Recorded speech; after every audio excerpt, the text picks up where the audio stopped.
देखिए, कांग्रेस की बहुत बड़ी परीक्षा है। कर्नाटक का चुनाव मेरे ख्याल से उस परीक्षा के केंद्र में है। अगर कर्नाटक में कांग्रेस बाकायदा पूर्ण बहुमत कांग्रेस ने नहीं प्राप्त किया, अगर वो भारतीय जनता पार्टी को नहीं हरा पाई, तो आप समझ लीजिए कि 2024 में कांग्रेस के पास कोई मौका नहीं है। और जो 2019 में उसकी दशा हुई थी, उससे भी बुरी दशा 2024 में होने वाली है। कर्नाटक में भारतीय जनता पार्टी जबरदस्त कलह की शिकार है। येदियुरप्पा और बोम्मई के बीच में लत्याव हो रहा है। और बिल्कुल। हाँ, और बहुत एंटी इनकम्बेंसी है वहां पे। तो अगर, और आपके कांग्रेस के जो नए अध्यक्ष हैं मल्लिकार्जुन खड़गे, वो भी कर्नाटक के हैं, तो उनकी भी परीक्षा है। राहुल गांधी ने कर्नाटक में काफी समय गुजारा है अपनी यात्रा के दौरान, तो उनकी भारत जोड़ो यात्रा भी वहां कसौटी में कसी जाएगी कि उसका कोई चुनावी प्रभाव पड़ता है या नहीं पड़ता है।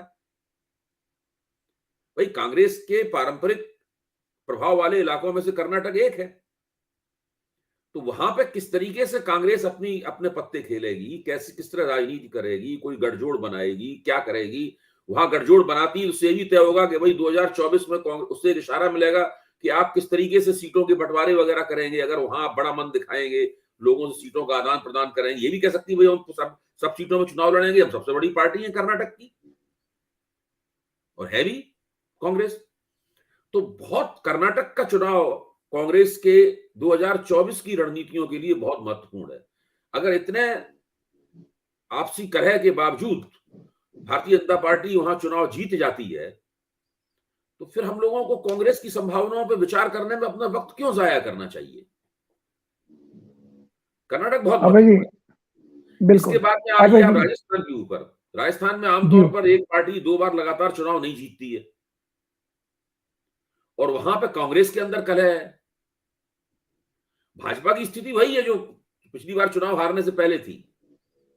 वहां भी भाजपा के जो विभिन्न गुट हैं, जिसमें जो वसुंधरा राजे सिंधिया है, वो अपने हिसाब से वहां की राजनीति चलाना चाहती हैं। नरेंद्र मोदी उनको नापसंद करते हैं, वो नरेंद्र मोदी को नापसंद करती हैं। ये बात कोई छुपी हुई नहीं है। 2014 में नरेंद्र मोदी यहाँ पर अपना मंत्रिमंडल बना रहे थे चुनाव जीतने के तुरंत बाद, उसी वक्त वसुंधरा राजे सिंधिया ने अपना विरोध दर्ज कर दिया था। वो, उनके जितने एमपीज थे, वो कोई उनकी चाय पान में नहीं गए थे, और वो राजस्थान भवन में वो लोग टिके रहे थे। और राजस्थान की नुमाइंदगी भी मंत्रिमंडल में बहुत देर से हुई। तो स्थिति यह है कि इसके बावजूद भी जो कांग्रेस के अंदर जो कलह है, गहलोत बनाम पायलट की कलह है, उसको कांग्रेस आला कमान आज तक सुलझाने में नाकाम रहा है। उसका निश्चित रूप से चुनाव में असर होगा ही होगा। छत्तीसगढ़ में कांग्रेस की स्थिति अच्छी है। मध्य प्रदेश में एंटी इनकम्बेंसी बहुत है भाजपा सरकार के खिलाफ। कांग्रेस को उसका लाभ उठाना चाहिए। कांग्रेस कैसे उसका लाभ उठाएगी नहीं पता है। कांग्रेस ने कोई बहुत नया नेतृत्व भी किसी जगह पे विकसित नहीं किया है। अब आप देखिए, हिमाचल प्रदेश है। हिमाचल प्रदेश में तो अब उन्होंने जो नया मुख्यमंत्री बनाया है, नया मुख्यमंत्री तो उन्होंने बना दिया, लेकिन अब देखिए मंत्रिमंडल बनाने वाली स्थिति में क्या, किस स्थिति में फंसे हुए, किस समस्या में वो लोग फंसे हुए।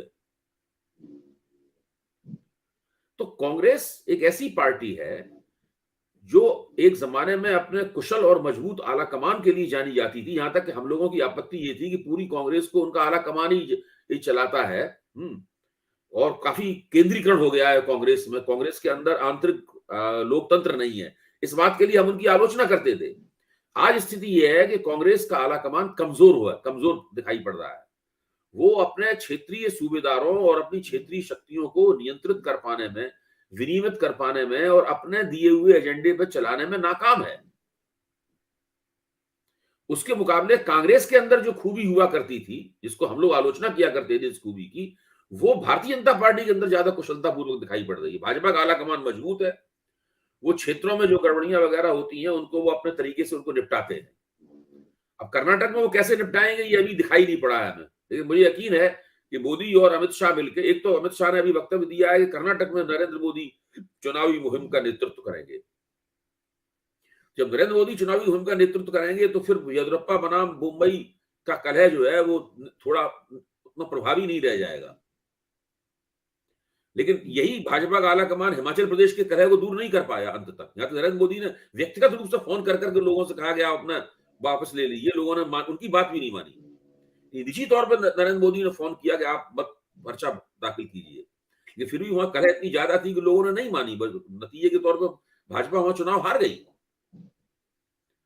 तो परिस्थितियां अलग अलग प्रांतों की काफी पेचीदा किस्म की परिस्थितियां हैं, और भाजपा भी उस पेचीदगी को अपने पक्ष में झुकाने में लगी हुई है, जो हमें दिखाई पड़ रहा है। कांग्रेस उसको किस तरीके से उसको संबोधित कर रही है पेचीदगी को, यह चीज अभी तक स्पष्ट होकर सामने नहीं आई है।